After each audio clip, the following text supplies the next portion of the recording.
नमो भगवते वासुदेवाय। ओम नमो भगवते वासुदेवाय। ओम नमो भगवते वासुदेवाय। हरे कृष्णा। सभी भक्तों को सादर प्रणाम। श्रीमद् भागवतम महापुराण सत्रों की इन श्रृंखला में आज सत्र 340 में सभी भक्तों का स्वागत है। हम सभी 18,000 श्लोकों वाले श्रीमद् भागवतम महापुराण को अंतर्राष्ट्रीय कृष्ण भावनामृत संघ के संस्थापक आचार्य कृष्ण कृपा मूर्ति श्री श्रीमद् अभय चरणारविंद भक्ति वेदांत स्वामी श्रील प्रभुपाद द्वारा लिखे तात्पर्यों के सुंदर पुस्तक के मार्गदर्शन में भक्तों के संग यहाँ श्रवण कर रहे हैं। आज सत्र 340 में हम सभी स्कंद 6 अध्याय 6 जिसका नाम है दक्ष की कन्याओं का वंश उसे आरंभ करेंगे। इस अध्याय में 45 श्लोक हैं और इस अध्याय की समाप्ति के पश्चात स्कंद 6 से श्रवण पठन किए गए समग्र श्लोकों की संख्या 295 हो जाएगी और पूरे श्रीमद् भागवतम से अब तक के कुल श्लोकों की संख्या जिन्हें हमने 339 और आज का मिलाकर 40 सत्रों में श्रवण और पठन किया है 5015 हो जाएगी। तो 18,000 श्लोकों में इस अध्याय की समाप्ति के पश्चात हम सभी करीब करीब भक्ति वेदांत स्वामी श्रील प्रभुपाद की कृपा से 5015 श्लोकों को यहाँ इन सत्रों में नियमित रूप से श्रवण और पठन करते आए हैं। जैसा कि सत्रों का प्रारूप है, वर्तमान विषय वस्तु का संक्षिप्त अवलोकन, तत्पश्चात मंगलाचरण और उसके पश्चात एक एक श्लोक का वाचन, अनुवाद और भक्ति वेदांत स्वामी श्रील प्रभुपाद के सुंदर सार गर्भित तात्पर्यों के प्रकाश में हम इस विषय को समझने का प्रयास करेंगे। जिनके पास पुस्तक है, मेरा अनुरोध रहेगा आप पुस्तकों का प्रयोग करें। भक्ति वेदांत स्वामी श्रील प्रभुपाद के द्वारा लिखे गए सार गर्भित तात्पर्य जिनमें अनेकानेक मूर्धन्य विद्वानों, आचार्यों, गुरु शिष्य परंपरा के प्रामाणिक विद्वानों के तात्पर्यों का संक्षिप्त प्रस्तुतिकरण है। तो श्रील प्रभुपाद द्वारा लिखे गए तात्पर्य वास्तव में अपने आप में पूरे श्रीमद् भागवतम के सार को हर श्लोक अपने आप में सक्षम है हमें उसका महत्व, उसकी महत्ता और जीवन के प्रति आवश्यक उद्देश्यों को, उपदेशों को स्वीकार करने की क्षमता प्रदान करने वाला। तो आरंभ करेंगे अध्याय 6 से। अध्याय 6 जिसमें दक्ष की कन्याओं का वंश का वर्णन किया गया। यदि हम सभी को स्मरण हो तो इस स्कंद के प्रथम 3 अध्याय अजामिल के संदर्भ में थे, जहां महाराज परीक्षित द्वारा पूछे गए प्रश्न के उत्तर में सुखदेव गोस्वामी कहते हैं कि जीव येन केन प्रकारेण जिस क्षण नाम अपराध से विमुख होकर नाम निरपराध रूप से भगवान नाम का आश्रय ग्रहण करता है, भगवान निश्चित रूप से उसे सुरक्षा प्रदान करते हैं। तो अजामिल जो हमारे 12 महाजन में आते हैं उनका ये चरित्र यहाँ पर उल्लिखित है। अध्याय 4, 5 और 6 दक्ष के से संबंधित है। वही दक्ष जिन्होंने अपने पूर्व जन्म में भगवान शिव का अपमान किया था, बकरे का सिर धारण किया था और उसके पश्चात जब वो पुनः जन्म लेते हैं 6वें मनवंतर में, चाक्षुष मनवंतर में, तब वहां पर प्रचेताओं और सोमदेव के द्वारा निर्देशित प्रमलोचा की पुत्री मारिशा के साथ, तो प्रचेताओं और मारिशा का विवाह होता है और उससे दक्ष उत्पन्न होते हैं। और दक्ष को जब ब्रह्मा जी द्वारा निर्देशित जीव संवर्धन के कार्य में स्वयं को अनुरक्त करना होता है, तो भगवान का शुभाशीष प्राप्त करने के लिए वैदिक वांग्मय की हंस गुह्य प्रार्थनाओं को उन्होंने समर्पित किया था भगवान को। भगवान ने उन्हें इस कार्य में को सफलतापूर्वक संपन्न करने का आशीर्वाद दिया था। और पिछले अध्याय में हमने श्रवण किया कि किस प्रकार हर्यश्व और सवलाश्व उनके 10,000 पुत्रों की पहली टोली और उनके 1,000 पुत्रों की पहली टोली जो उनकी इस आदेश का पालन करने के लिए, स्वयं को अनुरक्त करने के लिए पश्चिमी भाग में जाती है, वहां परमहंसों के संसर्ग में वो मुक्त आत्माओं के रूप में तपस्या कर रहे हैं। उनकी उन्नत तपस्या को देखकर नारद मुनि द्वारा उन्हें आध्यात्मिक प्रगति के मार्ग पर अग्रसरित कर दिया जाता है। नारद के द्वारा किए गए इस कृत्य से दक्ष अत्यंत रोष में आकर उन्हें श्राप दे देते हैं कि यद्यपि तुम ब्रह्मांड में कहीं पर भी गति कर सकते हो, पर तुम किसी भी स्थान पर ठहरोगे नहीं। तो सहिष्णु, समदर्शी, सबका हित करने वाले सुहृदय हितैषी नारद मुनि ने इस श्राप को सहर्ष स्वीकार किया है। दोनों दक्ष और नारद मुनि भगवान के पार्षद, भगवान के सेवक में आते हैं और दोनों के द्वारा की गए ये कृत्य भगवत दीक्षा से संपन्न हुए। तो अब पुत्रों के द्वारा आध्यात्मिक मार्ग ग्रहण कर लेने के पश्चात अध्याय 6 में दक्ष की कन्याओं की वंशावली का यहाँ पर वर्णन है, जिसे हम सभी श्रवण करेंगे। तो आरंभ करते हैं मंगलाचरण से और उसके पश्चात हम लोग एक-एक श्लोक वाचन करने का अभ्यास करेंगे। नारायणं नमस्कृत्य नरं चैव नरोत्तमं देवीं सरस्वतीं व्यासं ततो जयम् उदीरयेत्। शृण्वतां स्वकथा कृष्ण पुण्यश्रवणकीर्तन यद्यन्तस्तो यभद्राणि विधुनोति सुयत्यताम्। नष्टप्रायेषु भद्रेषु नित्यं भागवत सेवया भगवत्युत्तमश्लोके भक्तिर्भवति नैष्ठिकी। ॐ अज्ञानतिमिरान्धस्य ज्ञानाञ्जनशलाकया चक्षु उन्मीलितं येन तस्मै श्रीगुरुवे नमः। मूकं करोति वाचालं पङ्गुं लङ्घयते गिरिं यत्कृपातमहं वन्दे परमानन्दमाधवं। वाञ्छाकल्पतरुभ्यश्च कृपा सिन्धुभ्य एव च पतितानां पावनेभ्यो वैष्णवेभ्यो नमो नमः। जय श्री कृष्ण चैतन्य प्रभो नित्यानंद श्री अद्वैत गदाधर श्रीवासादि गौर भक्तवृंद। हरे कृष्ण कृष्ण कृष्ण हरे हरे हरे राम राम राम हरे हरे। हरे कृष्ण कृष्ण कृष्ण हरे हरे हरे राम राम राम हरे हरे। हरे कृष्ण कृष्ण कृष्ण हरे हरे हरे राम राम राम हरे हरे। हरे कृष्णा। तो पुनः सभी भक्तों को सादर प्रणाम है। सत्र 340 में हम सभी स्कंद 6 अध्याय 6 जिसका नाम है दक्ष के कन्याओं की वंशावली, उसको आरंभ करने जा रहे हैं।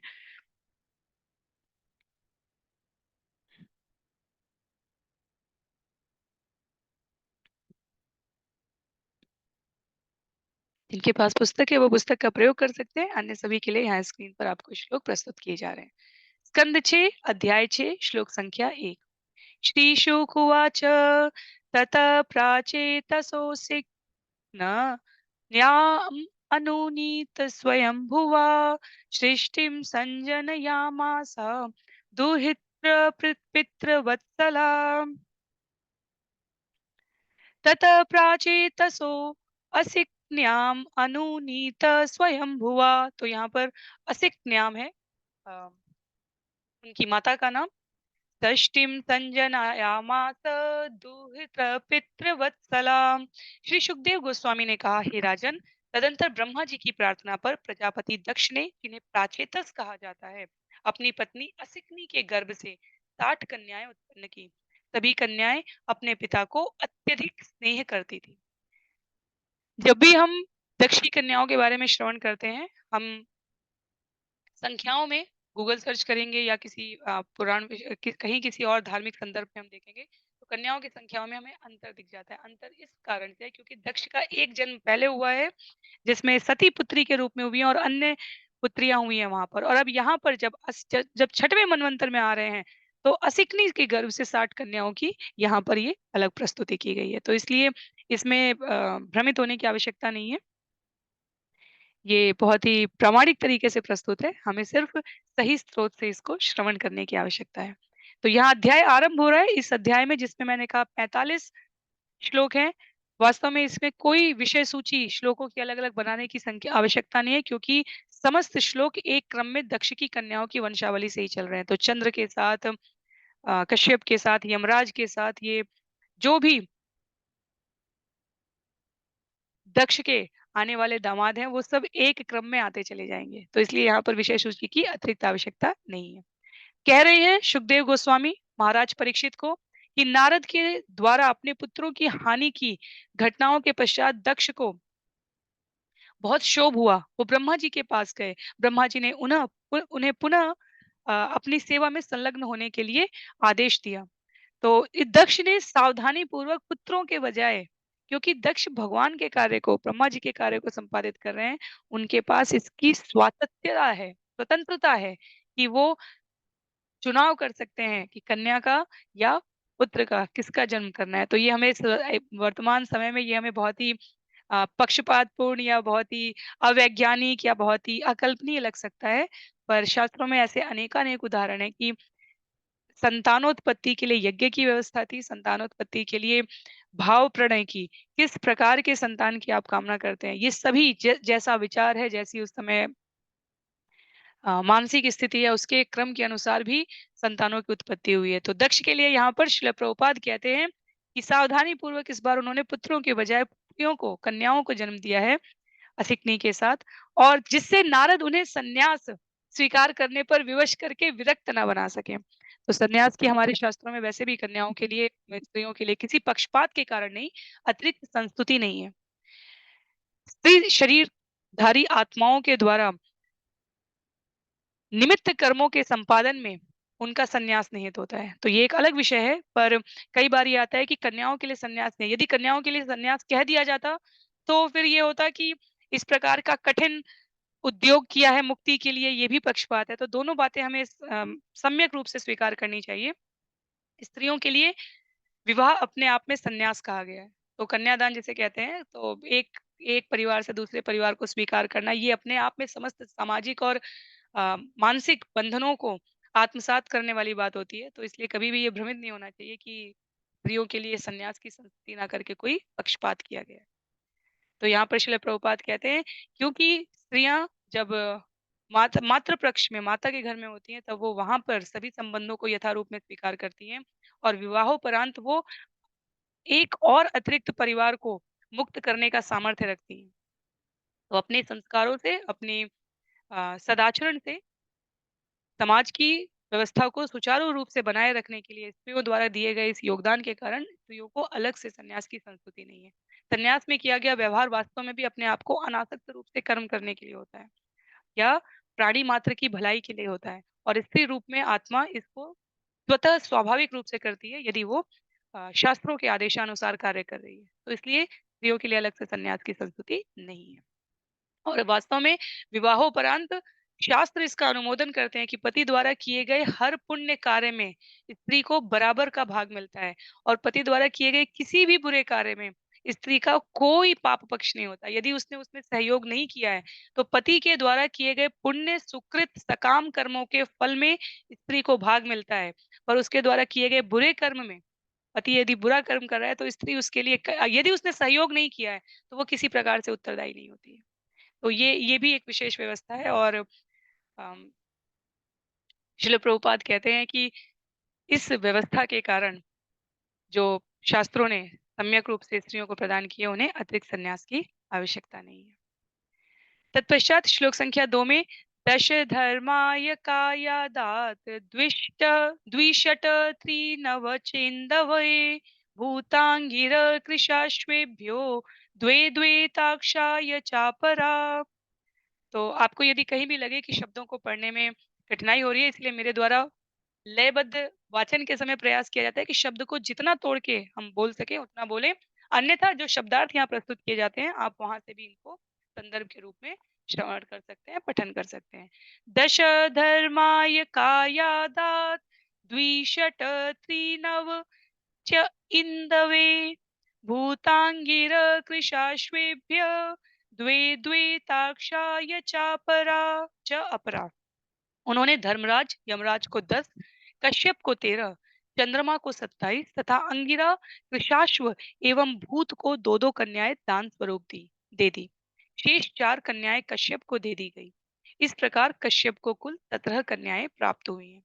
तो ये ब्रह्मा जी द्वारा उत्पन्न मानस पुत्रों की, प्रजापतियों की अलग अलग क्रम में जब सृष्टि का आदेश हुआ है, तो उत्पत्ति की गई है ब्रह्मा जी के द्वारा इनकी, और इसलिए जो कन्याएं यहाँ पर कही जा रही है, वास्तव में वो प्रकृति की अनेकानेक विभूतियों के नाम है।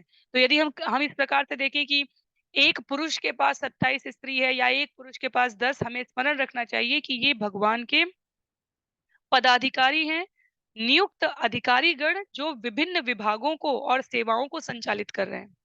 जब हम अभी नाम का श्रवण करेंगे, चाहे कश्यप को प्राप्त कन्याओं को, चाहे यमराज को, चाहे अंगिरा को, या भूत आदि को, तब हमें पता चलेगा कि ये एक-एक विभूतियों के नाम है, और ये शरीर धारण करती हैं। जैसे चंद्रलोक हो गया, वो एक लोक है, कोई भूखंड नहीं है केवल, कोई एक टुकड़ा नहीं है, उल्का पिंड या इस प्रकार की वस्तु नहीं है। तो ये बिल्कुल जैसे ये पृथ्वी लोक है, यहाँ पूरी व्यवस्था है, ऐश्वर्य है, इससे उच्चतर अवस्था के लोग होते हैं। वैसे ही ये जो कन्याओं की उत्पत्ति हो रही है, ये वास्तव में एक-एक प्रकृति के तत्वों को निरूपित करती है। तो ये जो बिल्कुल आरंभ के क्रम में सृष्टि संवर्धन में काया रूप में स्त्री या पुरुष हैं, वो भगवान की विभूतियाँ, भगवान की शक्तियों के अंशांश और स्पष्ट रूप में प्रकृति के अवयव हैं, तत्व हैं। तो क्या कहते हैं आगे? श्लोक संख्या 3 में सुखदेव गोस्वामी कह रहे हैं, नामधेयानि अमूषां त्वं सापत्न्यानाम च मे शृणु यासां प्रसूति प्रसवे लोका पूरिता त्रय। अब मुझसे इन समस्त कन्याओं तथा उनके वंशजों के नाम सुनो, जिनसे ये तीनों लोग पूरित हैं। क्या कह रहे हैं?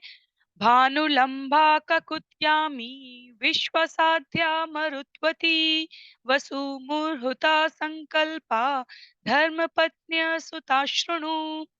यमराज को प्रदत्त 10 कन्याओं के नाम थे भानु, लंबा, ककुद, यामी, विश्वा, साध्या, मरुत्वती, वसु, मुरहुता तथा संकल्पा। अब उनके पुत्रों के नाम सुनो। तो हम देख सकते हैं नाम से ही अपने आप में संकल्पा, वसु, मूर्खता, ये सब प्रकृति के तत्व अवयव भगवान की शक्तियां विभूति रूप में उपस्थित होकर यहाँ पर सृष्टि के संचालन में सहयोग कर रही हैं।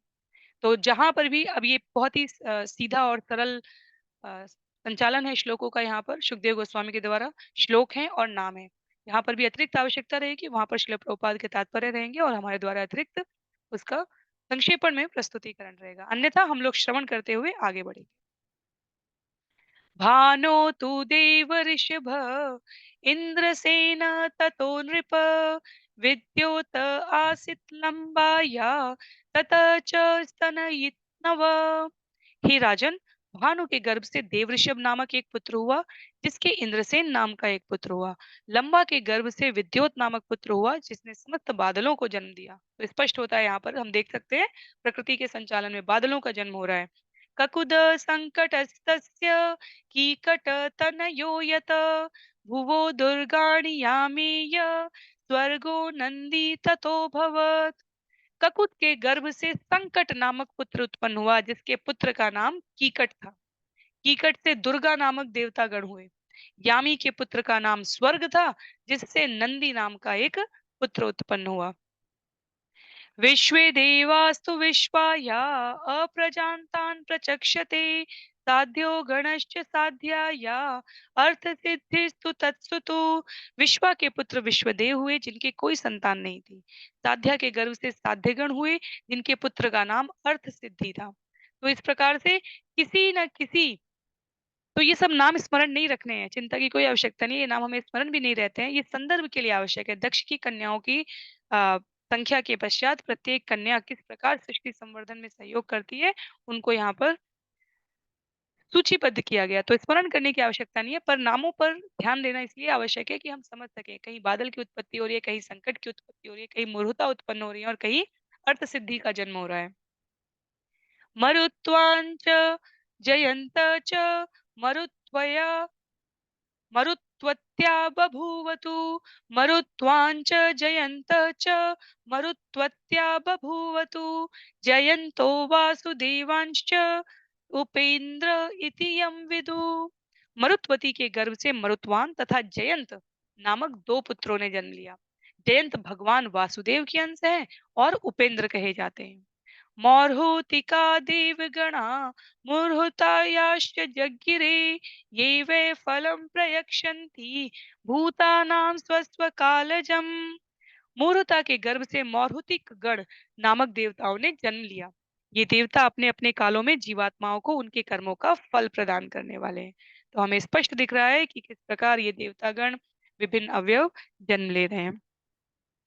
संकल्पायास्तु संकल्प काम संकल्प जस्मृत वसवो अष्टो वसो पुत्रा तेषां नामानि मे शृणु द्रोण प्राणो ध्रुवो अर्को अग्निदोषो वास्तु विभावसु द्रोणस्याभिमते पत्न्या हर्ष शोक भयादय।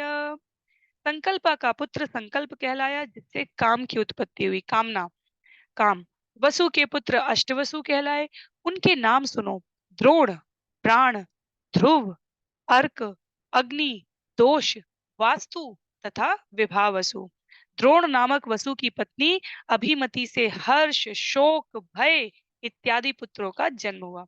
स्पष्ट रूप से हमें दिख रहा है ये सब जो भाव कहे जाते हैं, हर्ष, शोक, भय, और जो अष्टवसु कहे गए हैं, इनमें से हमारे आगे चल के भीम, क्षमा कीजिए, भीष्म पितामह, वो भी अष्टवसुओं में से एक आते हैं। तो वो सब कथाएं हैं, ये स्पष्ट दिख रहा है कि किस प्रकार परंपराओं में, विभिन्न जन्मों में, विभिन्न कार्यों के लिए, लीलाओं के लिए ये सभी भगवान के पार्षद हैं और उन भगवान की लीला में सहायता करने के लिए अपने आप को प्रस्तुत कर रहे हैं। प्राणस्योर्जस्वती भार्या सह आयु पुरोजव, ध्रुवस्य भार्या धरणी असूत विविधा पुर। प्राण की उत्पत्ति, प्राण की पत्नी ऊर्जस्वती के गर्भ से सह आयुष तथा पुरोजव नामक तीन पुत्र उत्पन्न हुए। ध्रुव की पत्नी का नाम धरणी था, जिसके गर्भ से विभिन्न नगरों की उत्पत्ति हुई। ध्रुव की पत्नी धरणी, पृथ्वी का भी एक नाम धारिणी कहा गया है। तो मुझे ये नहीं पता स्पष्ट रूप से कि धरणी और धारिणी समान है, पर यहाँ पर कहा गया धरणी से विभिन्न नगरों की उत्पत्ति हुई है। धरणी के गर्भ से विभिन्न नगरों की उत्पत्ति हुई है। तो एक अनुमान से धरणी और धारिणी यहाँ पर पृथ्वी को भी संकल्पित करता है, जिससे विभिन्न नगरों की उत्पत्ति हो रही है। अर्कस्य वासना भार्या पुत्रा तर्षादय स्मृता, अग्नि भाया वसुधारा पुत्रा द्रविण कादय। अर्क की पत्नी वासना के गर्भ से कई पुत्र उत्पन्न हुए, जिनमें तर्ष प्रमुख था। अग्नि नामक वसु की पत्नी धारा से द्रविणक इत्यादि कई पुत्र उत्पन्न हुए हैं। स्कंदश्च कृत्तिका पुत्रो ये विशाखादयस्तत, दोषस्य शर्वरी पुत्र शिशुमारो हरे कला। अग्नि की दूसरी पत्नी कृतिका से स्कंद कार्तिकेय नाम का पुत्र उत्पन्न हुआ, जिसके पुत्रों में विशाख प्रमुख था। दोष नामक वसु की पत्नी शर्वरी से शिशुमार नाम का पुत्र उत्पन्न हुआ, जो श्री भगवान का अंश था। तो हमने श्रवण किया है शिशुमार के बारे में स्कंद 5 में। वास्तो अंगिरसी पुत्र विश्वकर्मा कृतिपति, ततो मन चाक्षुष भूत विश्वे साध्या मनोसुता। वास्तु नामक पशु की पत्नी आंगिरसी से महान शिल्पी विश्वकर्मा का उत्पन्न हुआ, का जन्म हुआ। विश्वकर्मा आकृति के पति बने, जिनसे चाक्षुष मनु ने जन्म लिया। मनु के पुत्र विश्वदेव तथा साध्यगण कहलाए हैं। विभावसो असुतोषा व्युष्टुं रोचिसमातपं, पंचयामोऽथ भूतानि येन जागृति कर्मसु। विभावसु की पत्नी उषा के तीन पुत्र उत्पन्न हुए, व्युष्ट, रोचिष तथा आतप। इनमें से आतप के पंचयाम दिन उत्पन्न हुआ, जो समस्त जीवात्माओं को भौतिक कार्यों के लिए प्रेरित करता है। तो दिन की उत्पत्ति किससे हो रही है? उषा। उषा हम सभी समझते हैं, उषा प्रातः काल को भी कहा जाता है। व्युष्ट, रोचिष तथा आतप, और आतप के पंचयाम दिन उत्पन्न हो रहा है। सरूपासूत भूतस्य भार्या रुद्रांश कोटिश, रैवतो अजो भवो भीमो वाम उग्रो वृषाकपि, अजय कपाद हिर्बत्नो बहुरूपो महानिति, रुद्रस्य पार्षदाश्चान्ये घोरा प्रेत विनायका। भूत की पत्नी सरूपा ने 1 करोड़ रुद्रों को जन्म दिया, जिनमें से प्रमुख 11 रुद्र ये हैं: रैवत, अज, भव, भीम, वाम, उग्र, वृषाकपि, अजैकपात, अहिर्बद्न, बहुरूप तथा महान। भूत की दूसरी पत्नी भूता से उनके साथ ही भयंकर भूतों तथा विनायक आदि का जन्म हुआ है। तो भूत को 2 पत्नियां दी हैं दक्ष प्रजापति ने, और उसमें कहा जा रहा है कि 2 कन्याएं दी हैं, तो भूत को 2 पत्नी प्राप्त हुई हैं। एक सरूपा, उन्होंने 1 करोड़ रुद्रों को जन्म दिया, जिनमें से 11 प्रमुख रुद्र कहे गए हैं। जब ब्रह्मा जी सृष्टि का निर्माण कर रहे हैं, बिल्कुल आरंभ में, प्रथम दिवस में, वहां पर भी वर्णन आता है कि ब्रह्मा जी के क्रोध से उनके नेत्रों के बीच के इस स्थान से रुद्रों का जन्म हो रहा है। तो अलग अलग स्थान पर अलग अलग रूप में उत्पत्ति का कारण बताते हुए आचार्य कहते हैं कि ये अलग अलग कल्प की कथाएं होती हैं। तो प्रथम दिवस में, प्रथम कल्प में जब ब्रह्मा जी ने 11 रुद्र उत्पन्न किए थे, तो वो अपने नेत्रों के बीच के स्थान से किए हैं। और जब यहाँ पर दक्ष की कन्या के 1 करोड़ रुद्रों में से 11 प्रमुख रुद्रों की बात हो रही है, तो वो दूसरे अन्य कल्प की कथा है, तो इसलिए इसमें भी हमें भ्रमित होने की आवश्यकता नहीं है। और भूत की दूसरी पत्नी भूता से, तो 2 कन्याएं जो थी वो सरूपा और भूता थी। भूत से भूता की के साथ अम, विवाह के पश्चात जो अनेकानेक भूतों की योनियों में जन्म कहा गया है, तो सभी सभी प्रकार के लोगों की सृष्टि संवर्धन प्रक्रिया में यहाँ पर संचालन किया जा रहा है दक्ष प्रजापति के द्वारा। तो कुछ कुछ उच्चतर लोकों के बनेंगे, कुछ मध्य लोकों के बनेंगे, कुछ निम्न लोकों के जीवों की उत्पत्ति हो रही है। तो भयंकर भूत और विनायक आदियों का यहाँ पर जन्म हो रहा है। और जो रुद्र के पार्षद गण हैं, वास्तव में श्रील विश्वनाथ चक्रवर्ती ठाकुर का जो उद्धरण है उसको उल्लेखित करते हुए श्रील प्रभुपाद कह रहे हैं कि भूत की प्रथम पत्नी स्वरूपा से तो वो 1 करोड़ रुद्र उत्पन्न हो रहे हैं और उसमें से 11 प्रमुख है। जो दूसरी पत्नी भूता है उनसे रुद्र के पार्षद गण उत्पन्न हो रहे हैं। इसलिए उन्हें भूत या विनायक कहा जा रहा है। तत्पश्चात श्लोक संख्या 19 में प्रजापते अंगिरस स्वधा पत्नी पित्रनत अथर्वांगीरसं वेदम पुत्रत्वे चाकरोत्सति। प्रजापति अंगिरा के 2 पत्नियां थी, स्वधा तथा सती।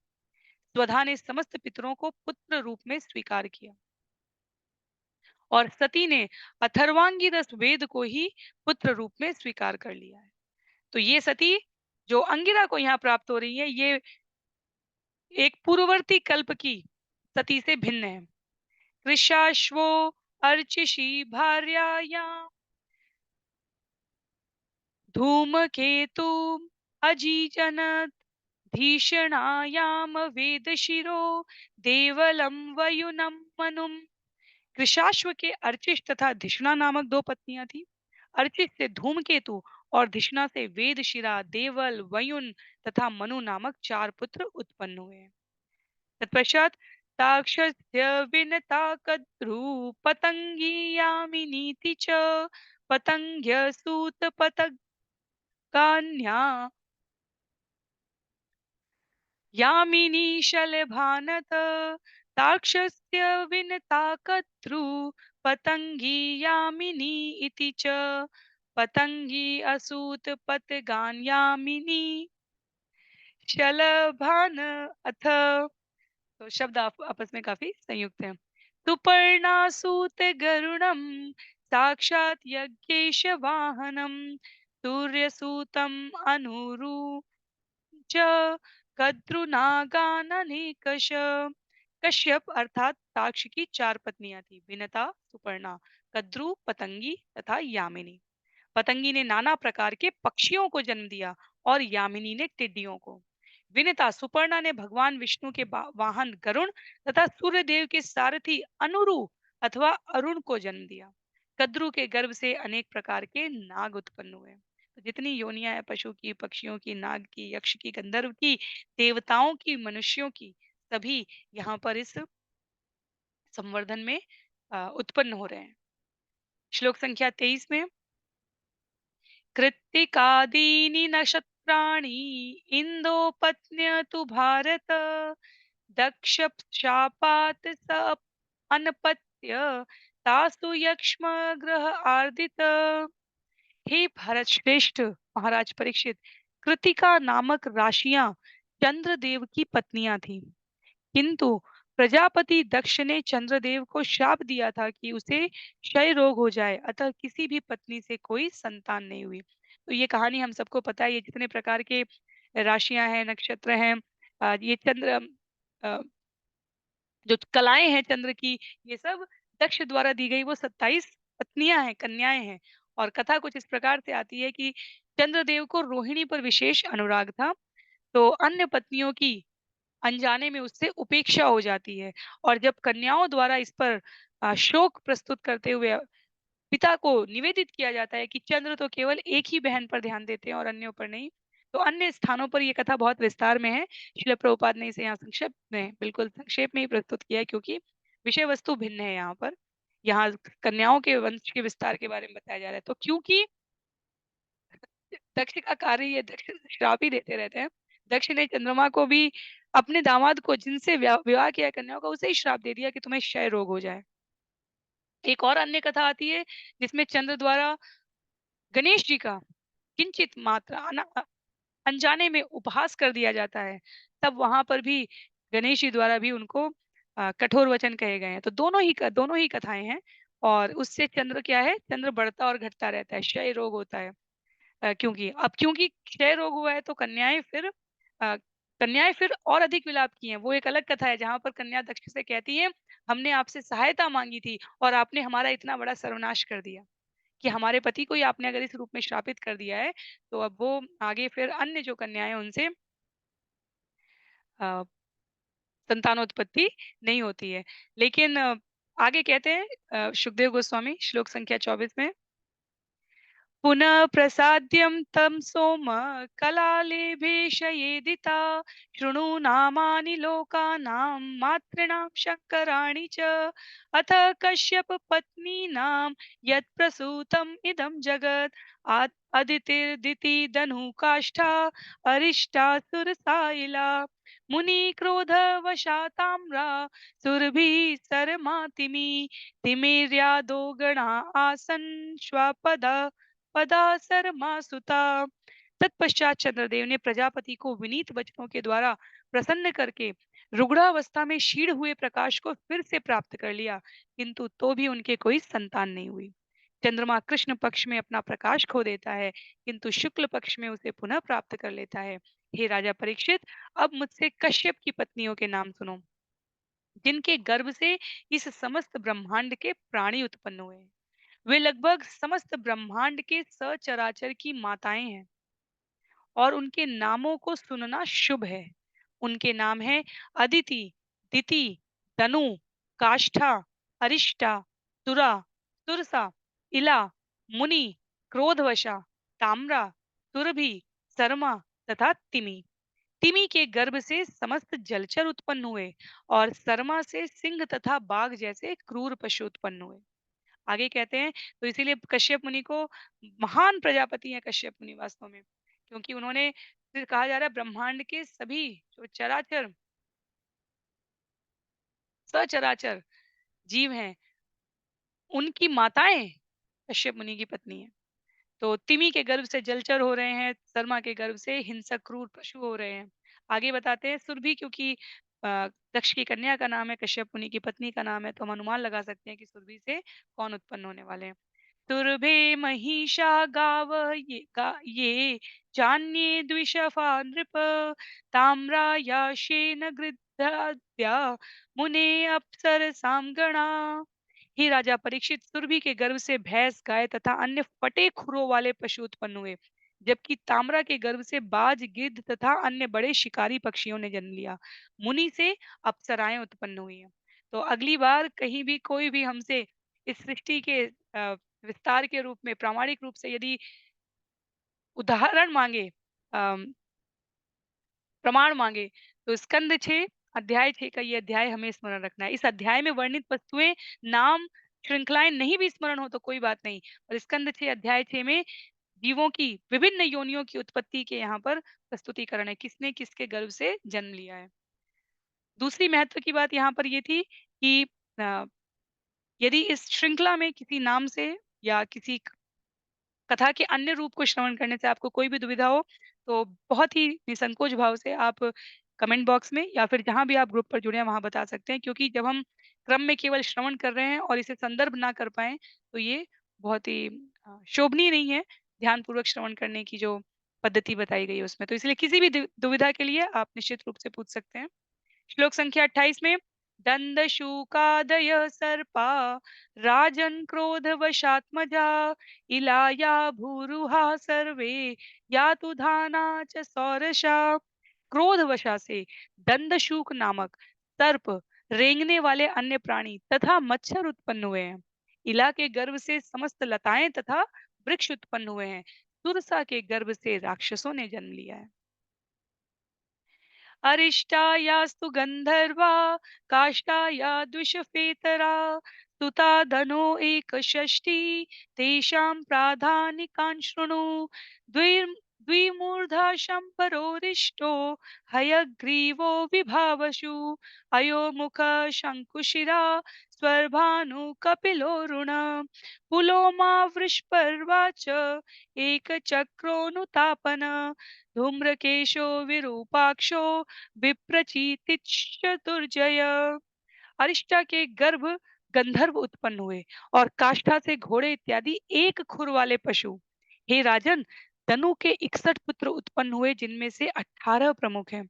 इनके नाम इस प्रकार हैं: द्विमूर्धा, चंबर, अरिष्ट, हयग्रीव, विभावसु, अयोमुख, शंकुशिरा, स्वरभानु, कपिल, अरुण, पुलोमा, वृषपर्वा, एकचक्र, अनुतापन, धूम्रकेश, विरूपाक्ष, विप्रचीति तथा दुर्जय। तो ये क्रम है। पुनः मैं बार बार किसी को भी किसी प्रकार की एंजाइटी ना हो, अ, इसलिए आपको निश्चिंत रहना है कि ये सब कुछ स्मरण नहीं रखना है। ये हमें संदर्भ के लिए ध्यान रखना है कि कहाँ पर इनका वर्णन किया गया है। श्लोक संख्या 32 में स्वर्भानो सुप्रभां कन्याम उवाह नमुची किल वृषपर्वण तु शर्मिष्ठाम ययाति नाहुषो बलि। स्वर्भानु की कन्या सुप्रभा से नमुची ने विवाह किया। वृषपर्वा की पुत्री शर्मिष्ठा नहुष के पुत्र महाबली राजा ययाति को दी गई है। तो वृषपर्वा, शर्मिष्ठा, इन सब की कथा अभी आगे आएगी। शुक्राचार्य का जन्म होगा और ये सब कथाएं आएंगी। यहाँ पर वंशावली प्रस्तुत की गई है। वैश्वानरसुतायाश्च न च तस्रश्चारुदर्शना उपदानविहयशिरा पुलोमा कालिका तथा उपदानविहिरण्याक्ष क्रतुर्हयशिरां नृप पुलोमां कालकां च द्वै वैश्वानरसुतेतुक उपये मे अथ भगवान् कश्यपो ब्रह्मचोदित पौलोमा कालकेयाश्च दानवा युद्धशालिन तयो षष्टिसहस्राणि यज्ञज्ञान्ते पितु पिता जघान स्वर्गतो राजन् एक इंद्रिय एक एकेन्द्र प्रिय किंकर। क्षमा कीजिए, अंतिम पंक्ति सही नहीं थी। तयो षष्टि सहस्राणि यज्ञ ज्ञान्ते पितु पिता जघान स्वर्गतो राजन् एक इंद्र प्रियंकर। दनु के पुत्र वैश्वानर के 4 सुंदर कन्याएं थी, जिनके नाम थे उपदानवी, हयशिरा, पुलोमा तथा कालका। इनमें से उपदानवी के साथ हिरण्याक्ष का तथा हयशिरा के साथ क्रतु का विवाह हुआ। तत्पश्चात श्री ब्रह्मा के अनुनय विनय पर प्रजापति कश्यप ने वैश्वानर की अन्य 2 कन्याओं पुलोमा तथा कालका के साथ विवाह कर लिया। कश्यप की इन दोनों पत्नियों के गर्भ से 60,000 पुत्र हुए, जो पौलोम तथा कालकेय के नाम से विख्यात हुए, जिनमें से निवात कवच प्रमुख था। वे सब अत्यंत वीर तथा युद्ध कुशल थे और उनका लक्ष्य मुनियों के द्वारा संपन्न यज्ञों में विघ्न डालना था। हे राजन, जब तुम्हारे पितामह अर्जुन स्वर्ग लोक गए तो उन्होंने अकेले ही इन असुरों का वध किया था, जिससे राजा इंद्र उनका परम प्रिय बन गया था। तो जिन 60,000 असुर पुत्रों की यहाँ पर बात हो रही है, वो विघ्न डालते थे यज्ञ संपन्न करने में मुनियों के। और हम सबको पता है कि अर्जुन देवताओं की, इंद्र की सहायता करने के लिए जाते हैं। तो उस कथा को यहाँ पर बताया गया है कि अर्जुन ने अकेले इन सबको मार दिया था और इससे वो इंद्र के अत्यंत, इंद्र ने फिर उन्हें वरदान प्राप्त किया था, उस वर का प्रयोग किया था महाभारत में। तो सब कुछ श्रृंखलाबद्ध है। श्लोक संख्या 37 में विप्रचित्तिं सिंहिकायाम शतं चैकम् अजिजनत राहुज्येष्ठं केतुशतं ग्रहत्वं य उपागता। विप्रचीति को अपनी पत्नी सिंहिका से 101 पुत्र प्राप्त हुए, जिनमें राहु सबसे ज्येष्ठ था और अन्य 100 केतु थे। इन सबों को प्रभावशाली ग्रहों में स्थान प्राप्त हुआ है। तो राहु, केतु, शुभ और अशुभ, जो कुछ भी हम प्रकृति के तत्वों में, विभूतियों में सोच सकते हैं, वो सभी यहाँ पर उत्पन्न हो रहे हैं और उनकी यहाँ पर वंशावली के साथ प्रामाणिक प्रस्तुति की गई है। श्लोक संख्या 38 और 39 में अथा अत श्रूयतां वंशो यदिते अनुपूर्वश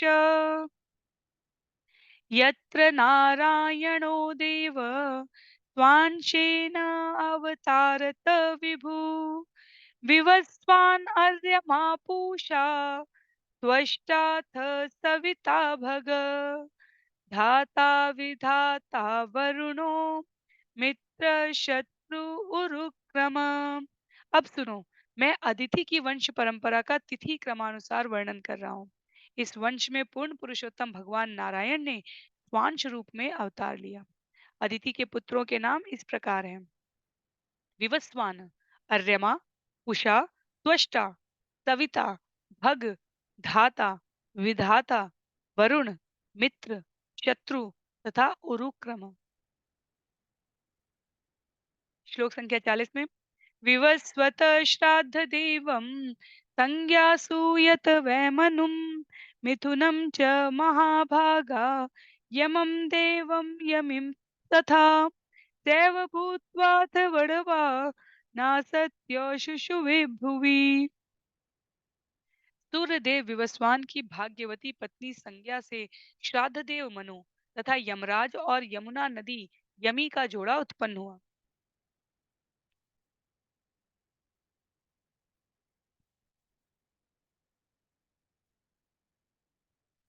तब यमी ने घोड़ी का रूप धारण करके इस पृथ्वी पर विचरण करते हुए अश्विनी कुमारों को जन्म दिया है।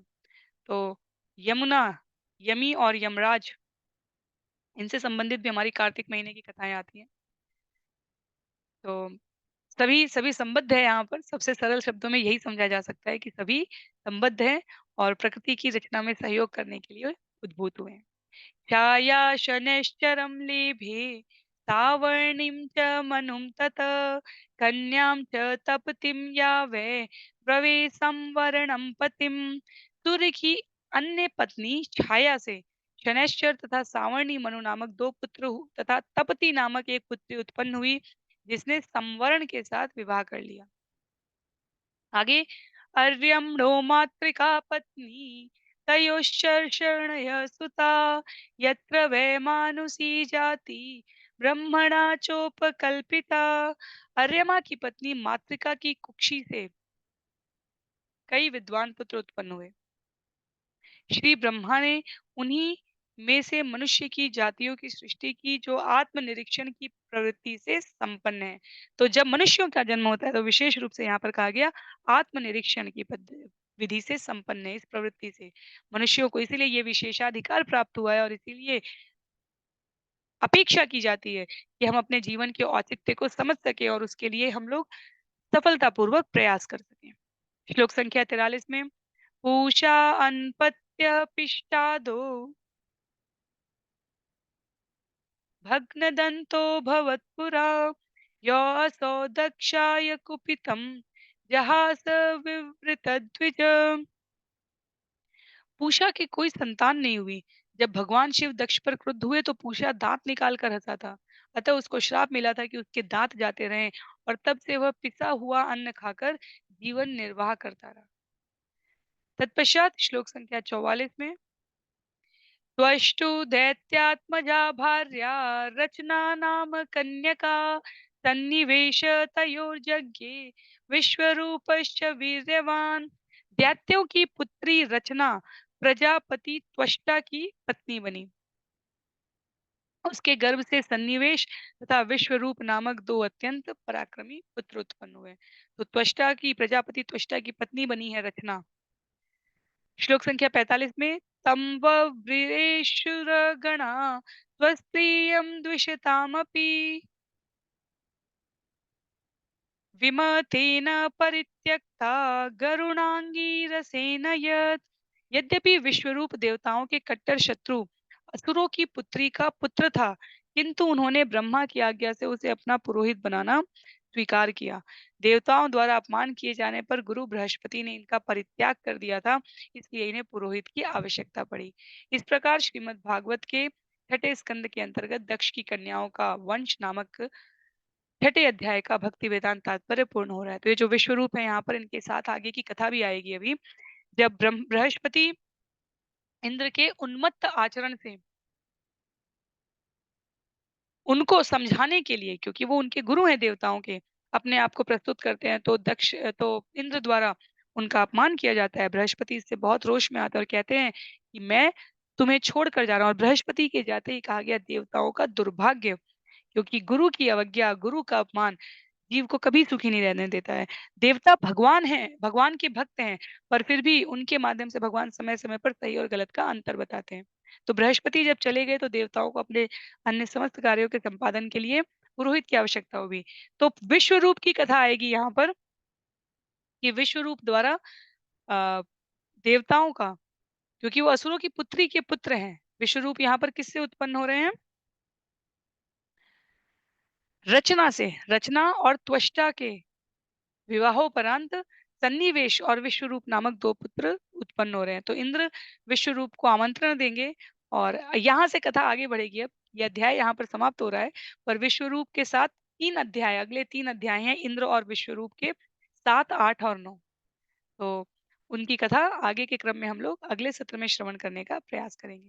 तो इस प्रकार यहाँ पर 45 श्लोकों वाले अत्यंत संक्षिप्तीकरण के साथ प्रस्तुत किए गए, बिना किसी अतिरिक्त कथा कहानी के, जो अ, विभिन्न पुत्रियों ने प्रकृति के तत्वों को जन्म दिया है, दक्ष की सृष्टि बनाने की इस कार्यविधि में सहयोग किया है, उसका उल्लेख किया गया है।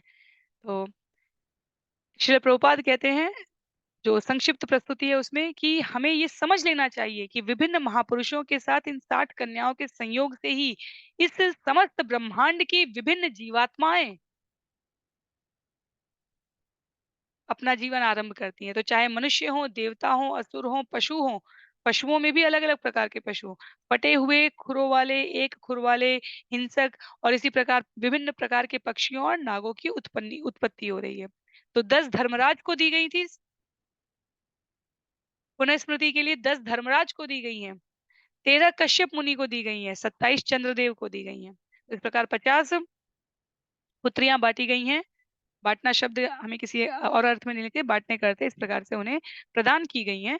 और जो 10 पुत्रियाँ बची उनमें से पुनः 4 कश्यप को दी गई और 2-2 भूत, अंगिरा और कृशाशु को दी गई थी। तो हमने कृशाशु की वंशावली के बारे में पढ़ा, अंगिरा के भूत के बारे में पढ़ा, कश्यप मुनि को दी गई 17 कन्याओं के बारे में विस्तार से पढ़ा है कि क्रमबद्ध तरीके से किसको कौन-सी पुत्र या पुत्री की प्राप्ति हुई है। तो इसी के साथ ये सत्र यहाँ पर समाप्त हो जाएगा। मेरा अनुरोध रहेगा आप सभी से, यदि आगे-पीछे घटना, संबंध, स्रोत में किसी भी प्रकार की असहमति हो, तो आप निसंकोच संपर्क कर सकते हैं वीडियो के कमेंट बॉक्स में या फिर व्यक्तिगत रूप से जहाँ पे भी आप जिस ग्रुप से जुड़े हैं। उद्देश्य इस अध्याय को श्रवण करने का सब कुछ स्मरण नहीं कर लेना है। स्मरण हो सके तो बहुत अच्छी बात है, पर अपने मस्तिष्क में इस विचार को स्थिर करना है, दृढ़ करना है कि ये जो हम सैकड़ों में, हज़ारों में और कई हज़ारों में पुत्रों और पुत्रियों की संख्याओं के नाम सुनते हैं, ये वास्तव में प्रकृति के तत्व हैं, सृष्टि के ब्रह्मांड के संचालन में, उसका और विस्तार करने के क्रम में भगवान के आदेश से प्रजापतियों द्वारा संपन्न की जा रही क्रियाएँ हैं। तो इसमें किसी प्रकार की आशंका रखने की आवश्यकता नहीं है। तो आज के लिए सत्र को यहीं पर समाप्त करेंगे। श्रील प्रभुपाद की जय, श्रील गुरुदेव की जय, अनंत कोटि वैष्णव वृंद की जय, श्रीमद् भागवतम महापुराण की जय। हरे कृष्ण।